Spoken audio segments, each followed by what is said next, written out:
What's going on, guys? Today I wanted to talk about how to stay motivated to exercise, okay? So I've just broken it down into a few simple steps that I use myself and I try and get clients to use just to help you stay motivated for long periods of time.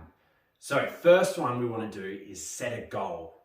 So if you've got a good enough reason why to do something, you'll always be able to put up with the how. So the best thing to do is think about a really compelling reason as to why you want to exercise or why you want to drop weight, why you want to gain muscle. So for me, I guess to put it into perspective, what got me started is I was in high school, I was probably about 16, and we had like a weight session at school, and I was really skinny. I weighed about 65 kilos and I was like 6'1" or 2. So very skinny, and I was like the weakest person in the class and I absolutely hated it. And for whatever reason, in that moment, that was like a breaking point for me. And I went home and started doing weights that night. That was like 10 years ago now. And that was enough of a reason, I guess, for me to do something. I really, really didn't like being skinny. And for me, it's kept me motivated for the last 10 years to exercise and do weights and eat the right food because I don't want to go back to that moment. Another thing I can think of is a client of mine who was, severely overweight, and she got diagnosed as a pre-diabetic. So she didn't actually have diabetes, but we went to the doctor and they said her blood sugar levels were dangerously high and they were almost in that diabetic range. And since then, she obviously contacted me. We started training. She's changed her diet. And initially she lost something like 16 kilos in the first 3 months because she made such a drastic change.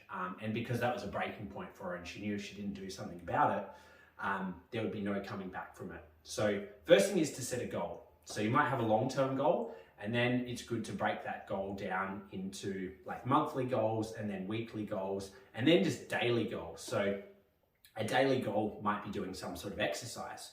And the second point is to schedule in time to do the exercise, because everyone's got really busy lives and maybe exercise isn't at the top of your priority list.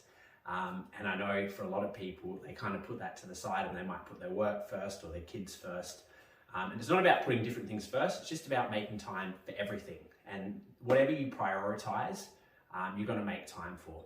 And if you don't make time for it, it's obviously not a priority. So that brings us back to having a really good why as to why you want to exercise. So schedule in time. For me, in my calendar on my phone, I just put in what time I'm going to train each day at the start of the week.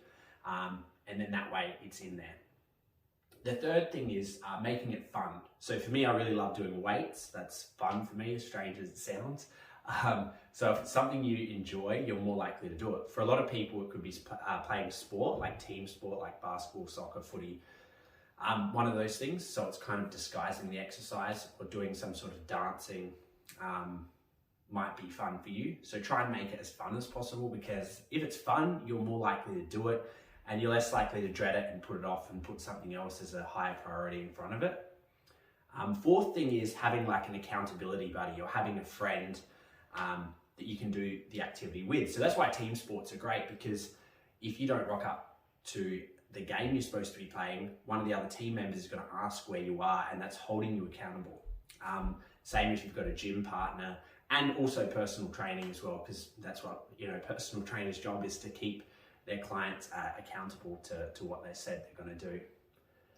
So the fifth thing is reward. So I always like to try and reward myself if I've got a big goal. So this could be in business or with your fitness and exercise goals. So for me last year, or for like the last few years, I had a goal to try and get under 10% body fat.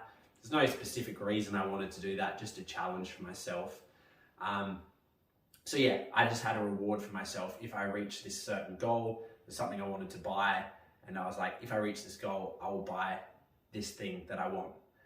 And I guess that just gives you a further motivation to work towards that. And I do that a lot with my business as well. If I've got a certain goal I'm trying to reach, I'll have a reward in mind just to help push me and get me over the line. So they're the first 5 things.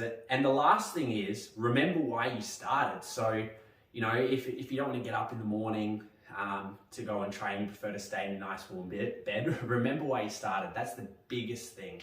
Remember why you're doing it. If you ever can't be bothered, think about why you're doing it, why you're going to put this effort into exercise. Because like I said, if your why is big enough, you'll be able to bear any how.